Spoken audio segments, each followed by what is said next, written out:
Mr. Relevant, I'm Alex Strofe with you on a Thursday, special Thursday edition of the show. Hunter Vaughn's back. We'll talk about his Dallas trip. He saw big Cowboys win on Sunday night, so we'll get into that a bit later. Maddie Hayes, our social media coordinator at ESPN Madison, going to join us in about 15 minutes to talk about what the hell went down at Fiserv Forum last night. Giannis really wanted a game ball for him and Damian Lillard. The guy on the Pacers, whose name I definitely can't pronounce, who scored his first points, wanted the ball. I don't know. There was a total mess in the hallway of Fiserv Forum, and Maddie Hayes was standing right there and captured it all on the now viral video. So we're going to get her take on what she saw, what happened at Fiserv Forum in a bit. Before we get to some of the transfer portal stuff happening at Wisconsin and Packers Buccaneers, no show tomorrow. I'm moving tomorrow. We'll talk more about that a little bit later in the show too. So lots to get into. But before we get into anything, I have a legitimate question for you, Hunter Vaughn. Okay. Do you ever get okay, so everybody gets songs stuck in their head, but do you ever get a specific line of a song stuck in your head, just one line of a song? Because I've had one line of a song stuck in my head all day. Yep. I would like to explain to you what that line is. It might be the best Post Malone line of all time. I'm a decently big Post Malone Fourth quarter fan. Prescott touchdown. Nicely done. Yeah, no, not that one. So it's from the song Socialite off his new album that came out a couple months ago. And the line is, and I quote, "I'm calling her Shrek because she got a donkey." It's lyricism, brother. But that's been, I'm calling her Shrek because she got a donkey. Been stuck in my head all day. So I just figured I'd let you know. Now it's going to be stuck in my head. Thank you. I'm calling her Shrek because she got a donkey. That's an amazing line. All right, lots to get into. Let's talk transfer portal for the Wisconsin Badgers as we're kind of in this fun period of end of season, ahead of bowl game. Will they stay? Will they go? Who's coming in? Who's going out? And it's been chaotic. So what we do know is the following. Number one, Tanner Bortolini, who played center this year, probably more of a guard on the offensive line, has declared for the NFL draft as of yesterday for the Badgers. So he will not play in the bowl game. He played center most of the season this year. He's going to the next level, going to the NFL. Good for Tanner Bortolini. Braylon Allen, of course, joining him, who announced that last week or 2 weeks ago. The running back for the Badgers. So they'll be shorthanded a little bit against LSU. But something a little fun about LSU and the Badgers coming out less than an hour ago, that Jackson McGowan, a tight end who just wrapped up his freshman season at LSU, is transferring to Wisconsin. So ahead of the ReliaQuest Bowl, in which number 13 LSU and Wisconsin will play one another, Jackson McGowan has said, yeah, I'm going to go to the other sideline. And he obviously won't play in this game. But fun. I know nothing about him. He had one stat this year, and it was a tackle. So I assume it was a special teams tackle. No catches, so we'll see what comes from Jackson McGowan. But we know that the tight end room for Bucky, kind of an issue this past year between injuries and shorthandedness and a couple of guys retiring from football ahead of the season. So that's it's a good get for the Badgers. Obviously, tight end a shorthanded position, so you're happy to see that. The other big ad this week for Wisconsin, Tyler Van Dyke, the quarterback formerly from Miami, has announced his commitment to the University of Wisconsin. And some of the discourse and conversation around this makes it seem as which that job is his next year, just because he's a senior, he's played in over 30 games, he's made 28 collegiate starts, and he'll just assume the starting role that Tanner Mordecai will leave behind. But I don't know how much I buy that. Right? Like Luke Fickell is a head coach that preaches competition and preaches that he wants rooms full of studs so they push each other and they compete.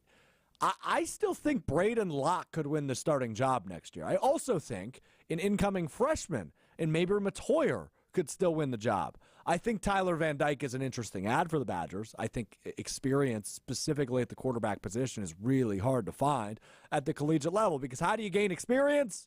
You gain experience by playing. And obviously, maybe Matoyer has not done that at the collegiate level. Braden Locke's done that a little bit when he filled in for an injured Tanner Mordecai this year. Tyler Van Dyke has played a bunch. He's been the starter at Miami now for 3 years, off and on. But nonetheless, 28 collegiate starts, over 30 games he appeared in, and winning ACC Rookie of the Year back in 2021. So he brings a fun resume, but it's not like he was the top quarterback in the transfer portal. Right, there was a guy that beat the Badgers this year from Washington State who really piqued my interest in, Cam Ward, but he was going to demand a lot more dollars than I think Wisconsin could have provided.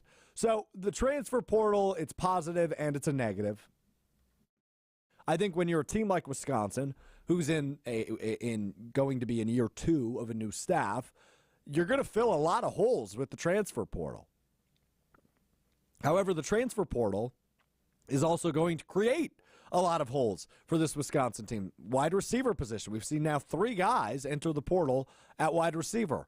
Jordan Turner, the team's best linebacker, debatably, entered the transfer portal 2 days ago, announcing he is going elsewhere, which that one is concerning to me because we bring up leadership and experience.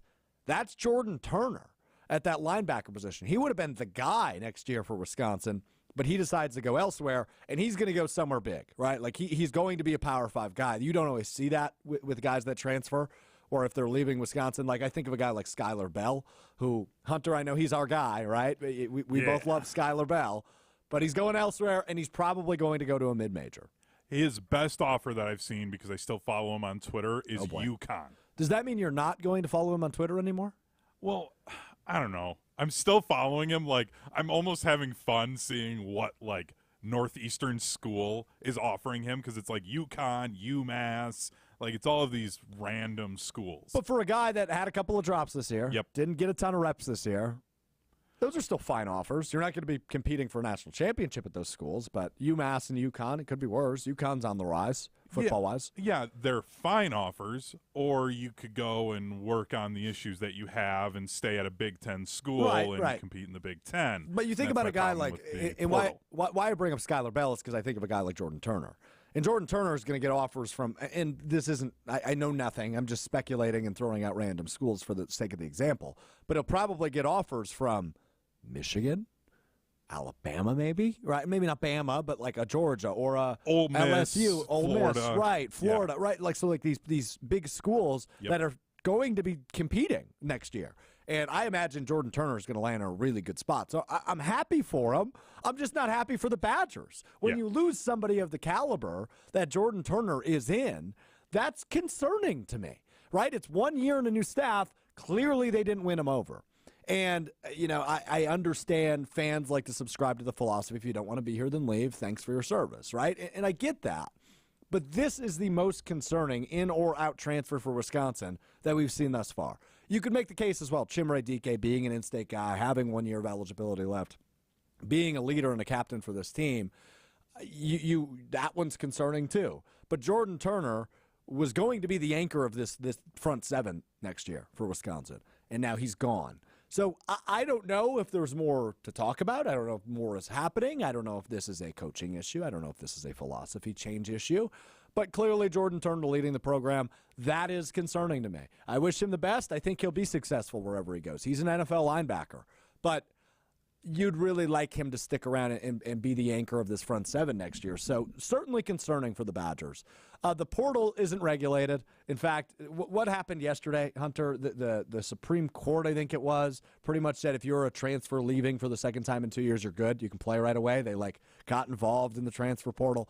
College athletics is the wild, wild west, man. It's annoying to me, but I get it. I get going to get more or trying to get a better opportunity and trying to get more reps, and I get it, right? Like, you have 4 or 5 years to play, unless you're Drew Pine.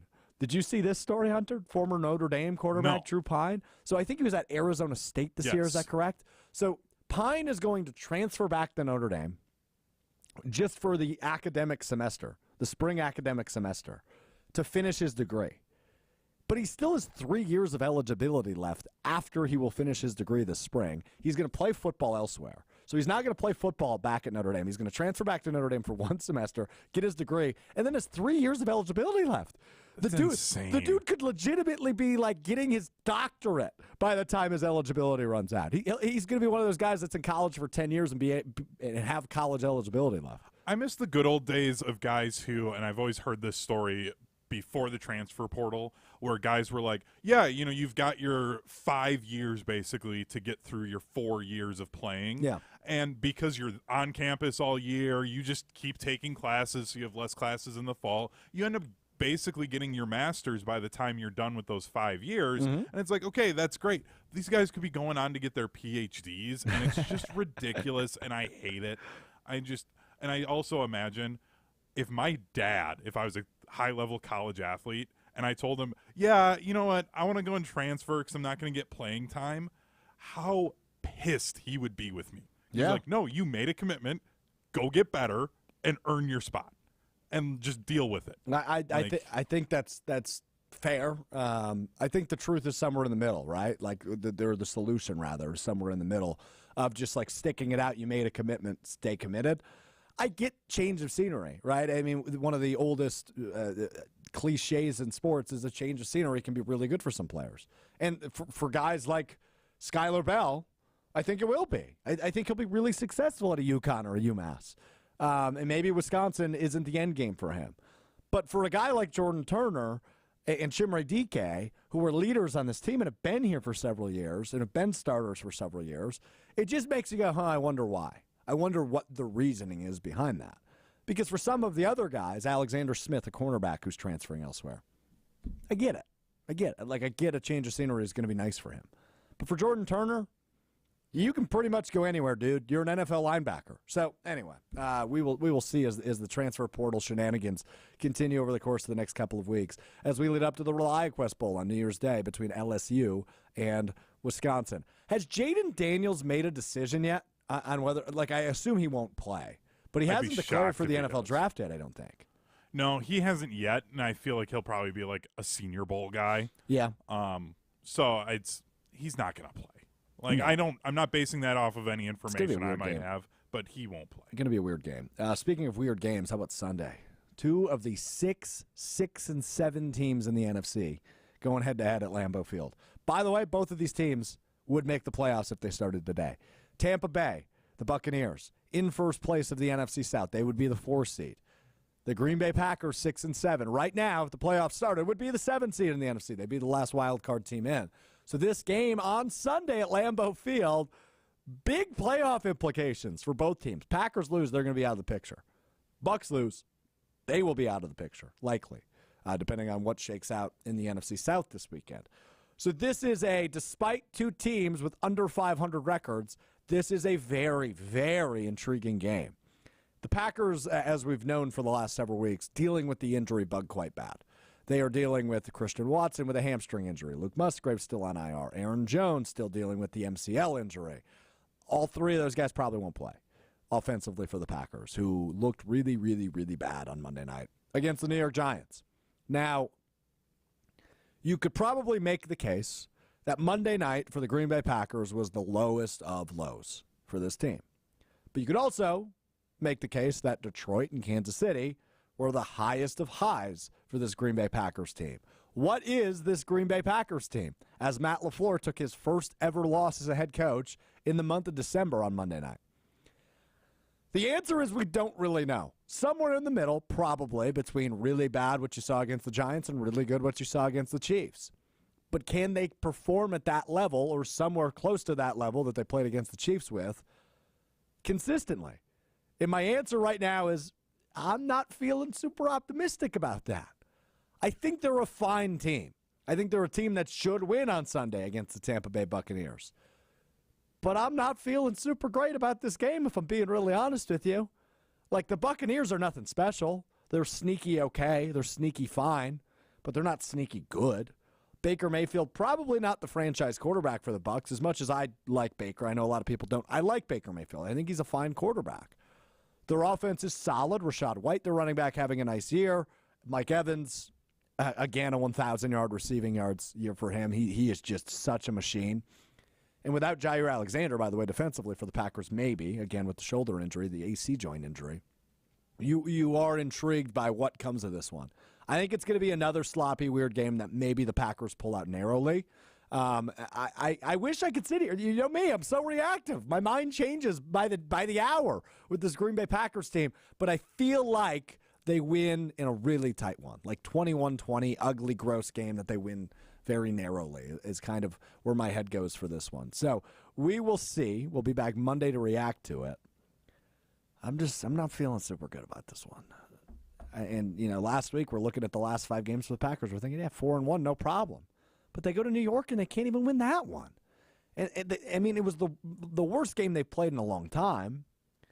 But regardless, I don't know. I'm feeling a little shaky about this Bucs-Packers game coming up on Sunday. Speaking of the Bucs, the Milwaukee Bucks win big last night over the Indiana Pacers. Giannis Antetokounmpo, 64 points for him. Damian Lillard moves to 5th all-time in 3 points made in NBA history. And then we have a skirmish, a scuffle, and an altercation in the tunnel following the game. We'll take a look at the video. We'll talk to somebody that was there coming up next as the Bucks and Pacers skirmish. And don't they play on Christmas Day? They sure do. Oh, boy. Rivalry in the Central Division in the Eastern Conference between the Pacers and the Bucks. It's hard to say that with a straight face. But I really want to know what the hell happened at Fiserv Forum last night. I also want to talk a little bit of volleyball, Wisconsin volleyball in the Final Four tonight against Texas with Maddie Hayes, our social media coordinator. That's coming up next. It's Mr. Irrelevant. I'm Alex Strove. All right, we're going to talk about what the heck happened at Fiserv Forum last night. That's coming up next. But as always, our conversation on Mr. Relevant brought to you by my friends at Door County Distillery, locally produced, handcrafted, and award-winning spirits made locally in beautiful Door County. Holidays coming up quick. You got to elevate your holiday gathering with whatever you love from Door County Distillery, whether it's that Rock Island rum, whether it's the award-winning bourbon. They've got vodka, they've got gin, they've got cherry brandy, apple brandy for your old fashions or a warm cocktail to warm you up over the holiday season. Whatever you like, Door County Distillery guaranteed does it better than everybody else. Check their website out, doorcountydistillery.com, to find the retailer nearest you, as well as a huge list of unique cocktail recipes. I mentioned a hot cocktail. The apple brandy hot toddy. A couple cinnamon sticks, hot water, honey, apple brandy. Oh, baby, is that terrific, and it'll warm you up as the weather outside keeps getting cold. Check out doorcountydistillery.com for the retailer nearest you.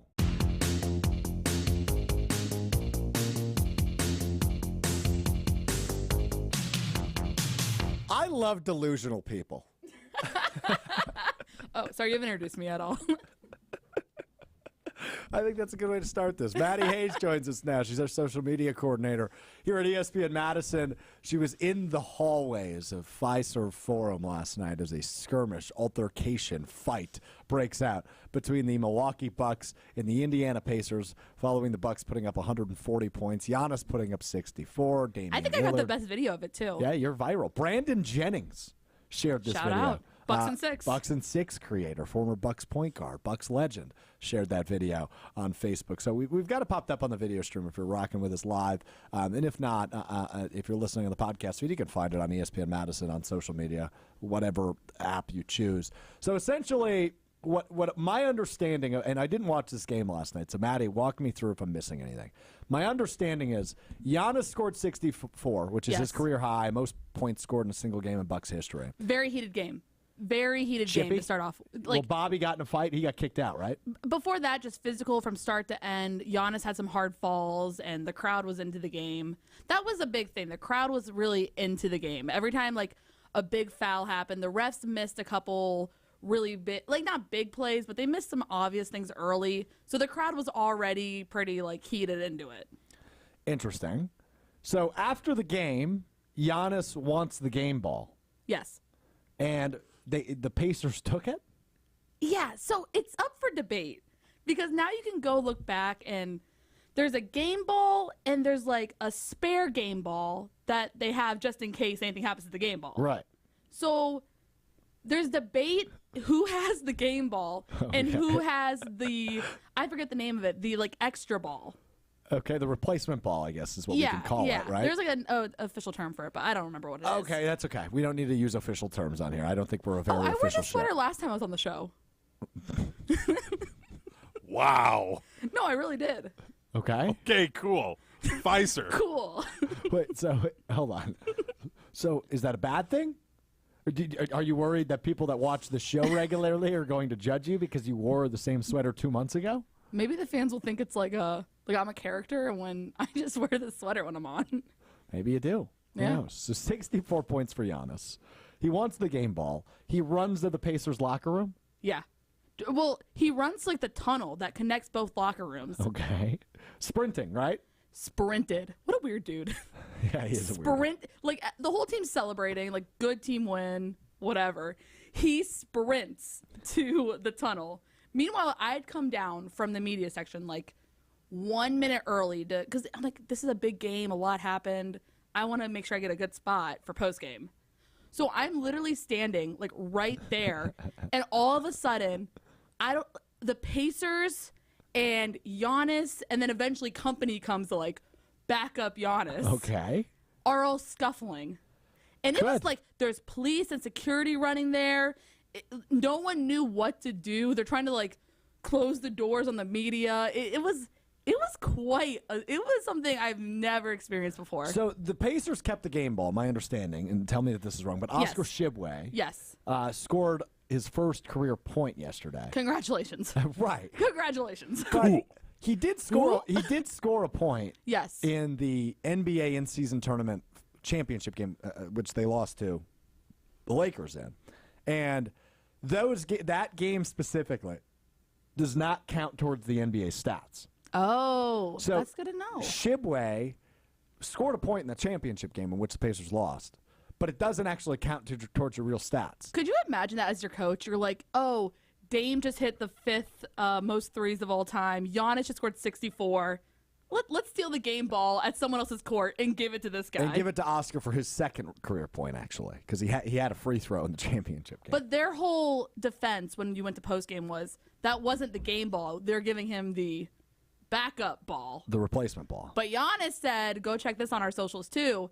Giannis said, I have a ball. I don't think it's the game ball. Because he played for 35 minutes and he had a feel for the game ball. Yes. Which is just strange. What a weird dude, right? Well, yeah, and he starts off saying that I scored 64. I don't have this ball. I also don't have the game ball from game 6. Like, I don't know where that ball is either.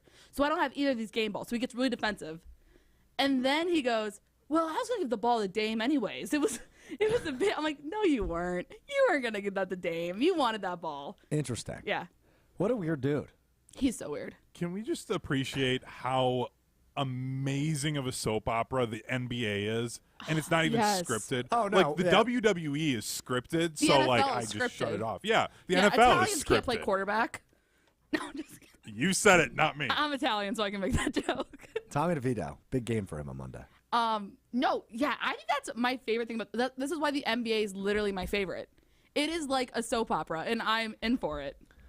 I mean, it is. And Draymond Green, who we'll get to in a second, because I do want to talk about him swinging on I have things to say about that. Yeah, I mean, we'll talk about it in a second. But I am blown away by the silliness of what happened at Fiserv Forum last night. It's Wasn't it just fun, silly. though? It just seems nonsensical.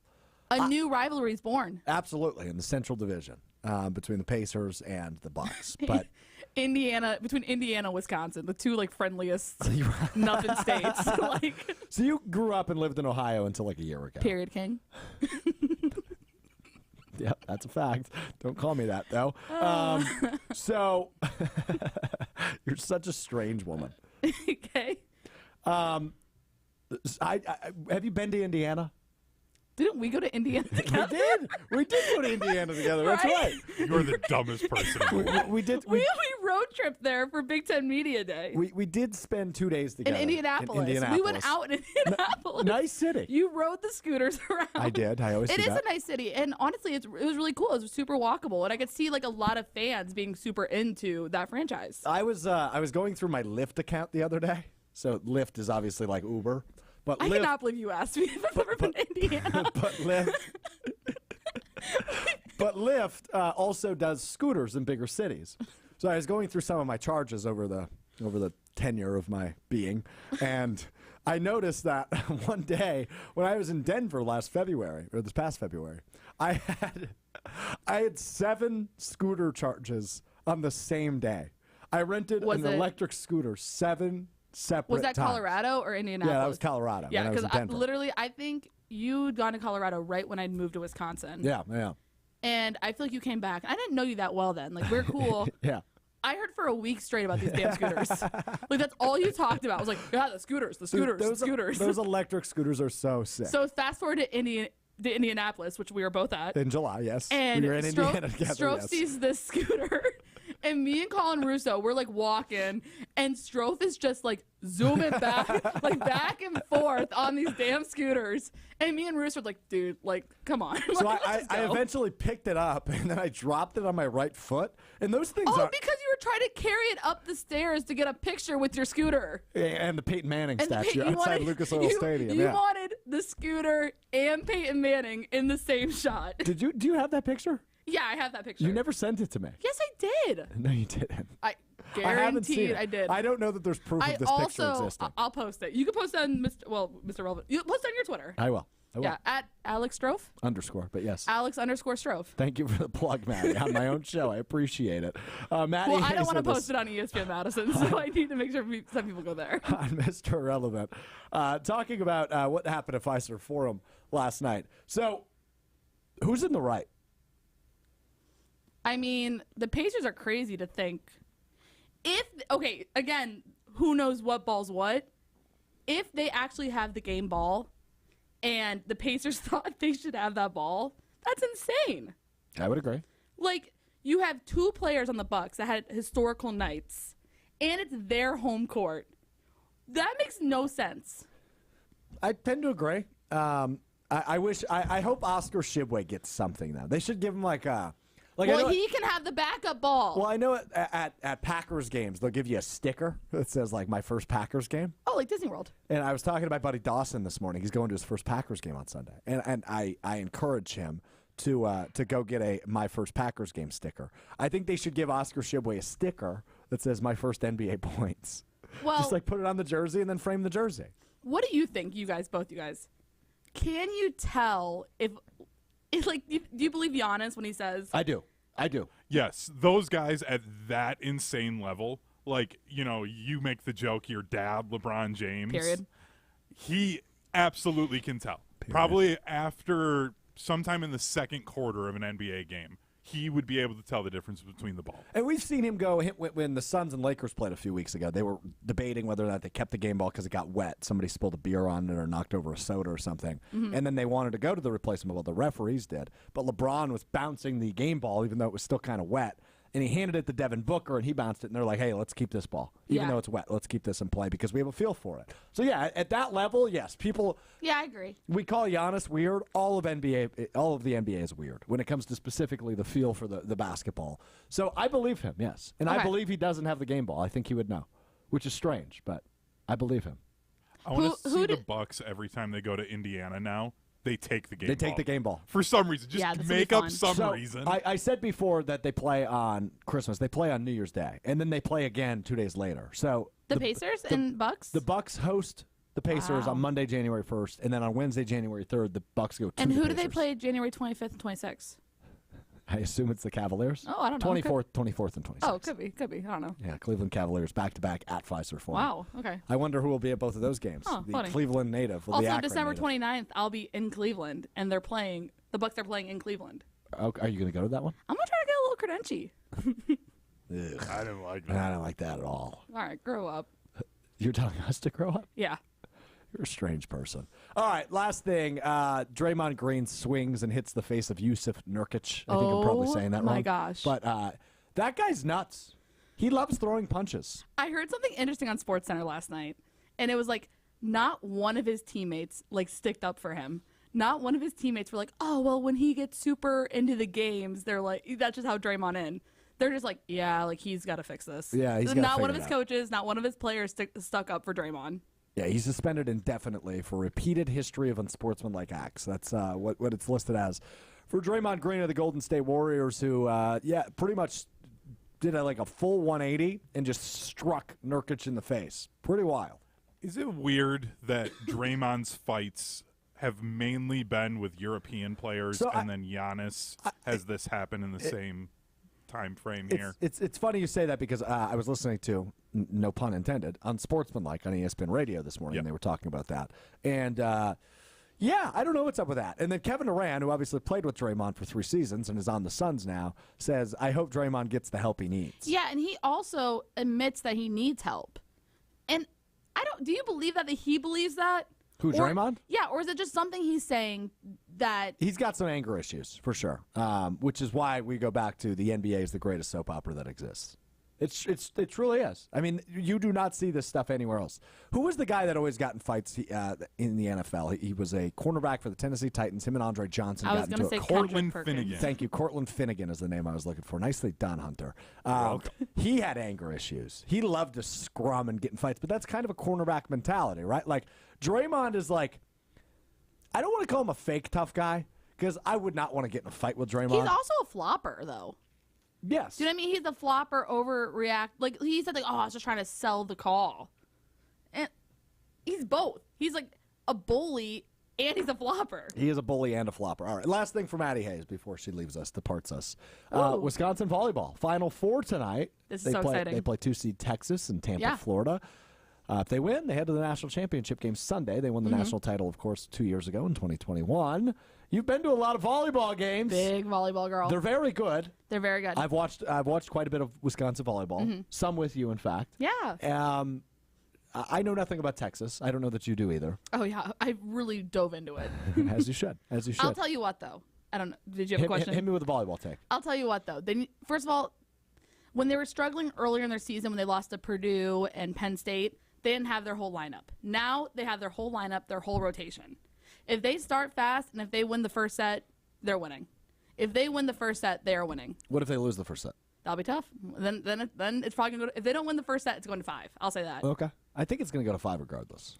I don't just know. think this stage. Or does Wisconsin completely dominate? That's what if they get They on have a the roll, ability to do that. if they get on a roll, who's like Nebraska's the only team I could see like genuinely like competing with that. We need that rematch. The most viewed Yes. college volleyball game of all time was Wisconsin-Nebraska earlier in the season. Well, then they swept Nebraska. They split the series. They go to 5 at Nebraska. They sweep Nebraska at home on Black Friday. That was a little bit of a revenge. They won't admit that was a revenge game. No, it was a revenge game. It was a revenge game because it went to 5. They shouldn't have went to 5. They had him. We watched it together. They had him at 4, and then they let him like crawl back in. Yeah. And I was like, and me and Strofe had the debate of I was like, oh my gosh, I need to finish it. And Strofe was like, no, let's have the best volleyball game of all time.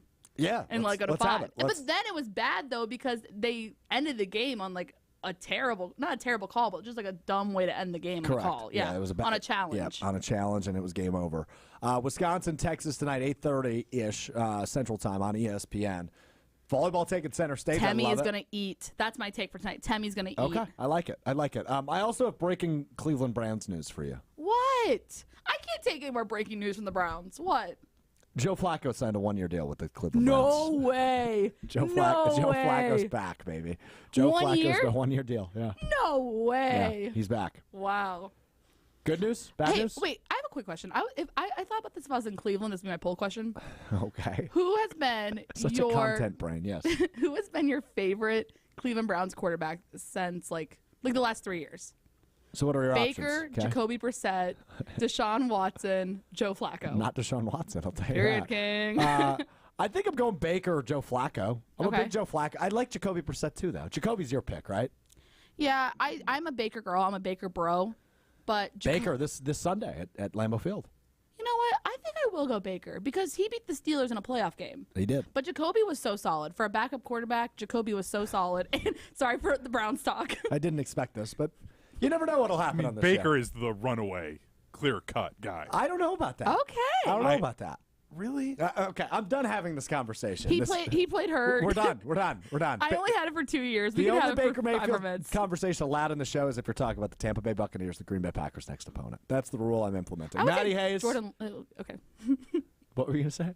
I think the Packers are going to win. That's a good way to end it. Maddie Hayes, thank you. Hey, anytime. Next time I'm on, I'll wear the sweater. Please do. All right, cool. Please do. Fantastic. All right, coming up next, we recap Hunter's trip to Dallas. Did he get in a fight? I think he might have. We'll talk about that next, as well as what Strofe learned. I'm in the process of moving. I'm moving tomorrow. What did I learn about moving? We talk about that next. It's Mr. Relevant. I'm Alex Strofe. Big one coming up Sunday at Lambeau Field. 2 of the 6 and 7 teams in the NFC go head-to-head between the Green Bay Packers and the Tampa Bay Buccaneers, former division rivals going head-to-head. Baker Mayfield makes his return to Lambeau Field for the first time since Christmas of 2021, December 25th of 2021, when the Packers beat the Browns big time. So revenge game, I guess, for Baker Mayfield. We'll get you ready for it beginning at 9 o'clock on 620 WTMJ, 94.5 ESPN Milwaukee, and 100.5 ESPN Madison. It's Green Bay game day. Join me, Tori Lowe, Kyle Wallace, Jason Wilde, Rob Demovsky will join us for the fun as well in the shadow of Lambeau Field, chilly Lambeau Field, on Sunday. 9 to noon, we're with you on all those stations, getting you ready for Bucks, Packers. Big one for Green Bay. They need to win if they want to stay in the playoff race with 3 games to go after Sunday. I'm super intrigued by this game. I'm a little bit nervous, but I'm excited to talk about it. 3 hours beginning at 9 a.m. on Sunday morning. It's Green Bay game day.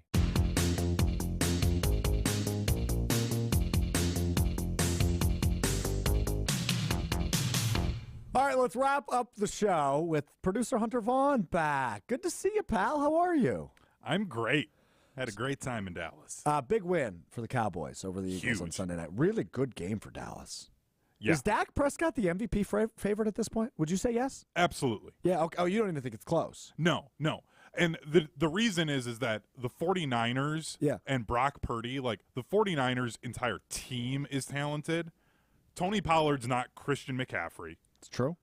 And Jake Ferguson, I love the guy. He's not George Kittle, but you do with CeeDee Lamb. Yes, but I don't think the gap between CeeDee Lamb and like Debo and Brandon Ayuk is so massive that makes up for it. So what Dak is doing with lesser talent is far more impressive. Fair enough. All right, so this is your first ever Cowboys game as a Cowboys fan. Yes. I made the prediction that if not physical, you will get into a verbal altercation with an Eagles fan. Semi-verbal altercation happened. Did it? Yes, semi. Go on. So there was one Eagles fan, an older gentleman, sitting in front of How my old? wife and I. Give me a guess. 55, maybe pushing 60. Okay. And White hair?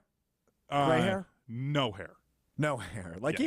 you. Yeah. Okay, Yeah. twinsies. Okay, go on. And we were, the people around us, we were all just kind of talking before the game and that stuff, a little bit of smack talk happening. And I dropped my favorite line to Eagles fans is, how can you be a fan of a team where they throw snowballs at Santa and punch police horses? Both things actually happened. And their old stadium also was the first NFL stadium to have a jail put in because their fans are so terrible, and it's a garbage fan base in a garbage city. Can you tell I hate Philly at all? He then fired back with, well, Santa was drunk, and I'm just like, man, just stop it. Like, you're garbage fans. Okay. So that was the semi-altercation. And I imagine he was pretty quiet the rest of the night. He was very loud when they got a field goal, which I was like, okay, weird flex, bro, but whatever. And then he was very loud when Dak fumbled that ball because it looked like, oh, there might actually be a game here. And then it was 24-6 at halftime. Yeah. It was a 33-13 final. Yeah. It wasn't a close game. No, but I thought when they got when the Eagles scored that touchdown, and then right after that was Tyler Biadasz had a rough drive with a clipping call and then a holding penalty right after it. Mm-hmm. I was like, oh, like this. If the Eagles were going to come back, that would have been the sequence where it was going to happen. So I'm just like, oh no, like I don't want to see this happen. And then luckily the Cowboys didn't do what they've had a history of doing and collapse. So. Okay, fair enough. Interesting stuff. All right. So you also saw 2 people get arrested at airports, is my understanding? Yes. A gentleman got arrested at General Mitchell Airport as we were flying out of Milwaukee. Yep. And then there was another gentleman that was being arrested at Love Airfield down in Dallas. Both drunken. Yes. Okay. Drunken, just they weren't going to put them on planes. Assholes, yeah. Yes. And then the guy in Dallas, as he was getting arrested, had the zip ties behind him, and he's telling Can we stop right there for a second? Yeah. I love that. I love that it's zip ties, not handcuffs. Yes. If I'm ever arrested or apprehended for anything, which I don't know what I would do in order to get there. You'd say something you shouldn't have to a cop. Probably. I want to be zip tied. I don't want to be handcuffed. I just think it looks more badass. Like, really? Like, yeah, like I don't know. Just a weird irrational take that came into my head when you told me the story earlier. So overall, good trip though. Yes, great trip. Had some brisket. So good. Best brisket you've ever had for sure. Oh, absolutely. Yeah. They smoked it for 12 hours. Yum. So we had brisket, burnt ends, and then they also did smoked wings. Oh, you're so making they me hungry. smoke them, and then they drop them in the fryer for you right there. Oh, nice. Oh, it was so good. Their coleslaw, they don't put mayo on it. They did an apple cider vinegar. Oh, okay. And then they have all the greens cut up. They pull those out, and then they put them in a bowl, and then they put the apple cider vinegar on it. You're right making there, me so it's really fresh. hungry. It was so good, and I had a Dr. Pepper with it because that's the thing in Texas. Oh, is it? Oh, it was incredible. Very cool. Last thing for you, Joanne Gaines. Joanna. I don't know who she is. We've talked about her on the show before. Yes. Did the you silos in Waco? Did you visit her Disneyland? Yes, we did. Very cool. What is it? So it's basically. I saw just your kind wife of posted some pictures. That's why I'm asking. Yep, it's basically like a shopping center, and they've got mainly kind of boutique clothing and that stuff. And then Did like you home make any goods. purchases for yourself? Not there. No, Okay. I did get myself a Micah Parsons jersey at the Oh, Star. did you? Yes. Okay. I went through it debating between Dak or Micah. How much was a Micah Parsons jersey? I went all out, so it was $175. Jerseys have gotten really expensive. They have, but I was like, if I'm going to do this, I might Do as it well right. do this with the most versatile defensive player since Lawrence Taylor. Home so jersey, alternate jersey. What'd we go with? I went with the home jersey. So that's navy. Yep. Okay. Well, it's their alternate because they wear white at home. They're the only team that does that. So I went with the blue one because I'm Okay. like, I don't trust myself with a white jersey. That's Okay. just going to get disgusting. I don't either, so I don't blame you. But my Jordan Yep. Love jersey is white. And so yeah, far, but it's so from good. China, so it's like $10. I think it was like 18. Thank you very much. Thank you very much. Big spender. You know me. You know me. All right, fantastic. Glad to have you back. Looking forward to Glad talking to be about back. talking about the football weekend on Monday, and hopefully a volleyball weekend. Hopefully we're talking about a natty coming up on Monday. Time now for What Strofe Learned. You learn something new every day, and boy, have I learned some stuff this week. I am in the process of moving. I moved tomorrow. That's why we did Tuesday, Thursday shows this week. Moving sucks. I already knew that, right? That's nothing new. But also, boxes are hard to find. Right, so as I pack up my stuff so I can just get in and get out and move quickly tomorrow, I'm struggling to find boxes. So immediately after the show today, I'm going to go down to the loading dock here at our work building and see if I can fish up some empty boxes. Because I need some boxes, man. And they're hard to come by. And I don't want to like pay for plastic boxes because I'm just going to use them to transport, and then I'll have a bunch of empty boxes, and that's annoying. So I cardboard boxes, difficult to find. I went to 2 stores last night. Neither of them gave me any. I went to a Target and a Menards. Neither of them had boxes to give me. Well, yeah, give you because Menards sells them. Yeah, I'm not paying for boxes. Why would you pay for boxes? You're going to use them one time, and then I'm going to throw them out. Or you then break them down and you put them in storage for the next time you move Nah, because you're not the but type of I guy don't to plan just on- pay for movers. I don't plan on moving again for a while. And I need to spend my money on other stuff because, like, I don't have everything now. Moving sucks and boxes are hard to find. That's what I've found out. You know, if you would have had this big life change like 4 months ago, Yeah. Sarah and I still had a bunch of our boxes from our move like 2 years ago. Hindsight's 20/20, isn't it? I know. And I was talking Why to- couldn't your relationship fall apart sooner, Strove? You're a dick. You love me, though. I was talking to Alex Gravatt earlier today, and he goes, "Man, I was moving my friend the other day. I wish you would have told me you needed like a utensil holder." Right, because I don't have something to put like all my forks, my knives, and my spoons in. So I need to go find somewhere where I buy one that doesn't come already with silverware. Because I have a Dude, bunch just get a Folgers can. You use that up, and once it's done, you just use that. for spoons and knives. For like, I agree for like spatulas and tongs and a Oh, pizza you're cutter. talking within the drawer. I'm talking in the drawer. Oh, Yes. okay. Yes. Okay. Yes. Okay. But yes, for that, it's a good idea. Yeah. Folgers, little. I'll just buy like a little bowl for those. Like that's easy. But yeah, I got to go shopping tomorrow too. And then the 608 basketball tournament tips off tomorrow. I didn't take the day off. Is that a bad move when you move? Yeah. Yeah, think just so, take too. the day off. You're I going to be probably should've. exhausted. Yeah, so I took next Tuesday off, right? Because we have a show Monday, we have a show Wednesday. I took next Tuesday off to like get settled. My goal this weekend, because I work every day with Green Bay Game Day Sunday, with the 608 basketball tournament Friday, Saturday. I'm just like, tomorrow is just like get the shit in the apartment, get it a little bit organized, but like get the bed, get the sheets on the bed, get the couch where it needs to go. Maybe I probably won't even hook up a TV. I'll probably just get the TV in the apartment, and then Tuesday is when I attack all that. So that's my game plan. Bad on me. Yes. But we'll make it work nonetheless. All right, Hunter, good to have you back. Thanks to Maddie Hayes for hanging out with us. What the hell happened at Fiserv last night? I still really don't have an answer to that question, but entertaining nonetheless. We'll be back with you Monday. Enjoy the football weekend. A lot of games Saturday, 3 games Saturday as well, so jam-packed NFL weekend. Enjoy the volleyball today and Sunday. You're going to have 2 TVs going if Wisconsin wins tonight, by the way. Wisconsin plays at 2:30 Sunday, which will be the end of the Packers game. So jam-packed weekend, couple of college hoops games this weekend. Only Badgers game this week is tonight against Jacksonville State. So They're like 23-point favorites, too. yeah, you is pretty much my response to that. But, hey, they'll remain in the AP poll. I mean, they could, unless they win by like 6, but I assume they'll probably cover that spread. So boring. But we'll get some more action coming up in the next couple of weeks. All right, we'll talk to you Monday. This has been Mr. Irrelevant. I'm Alex Strofe.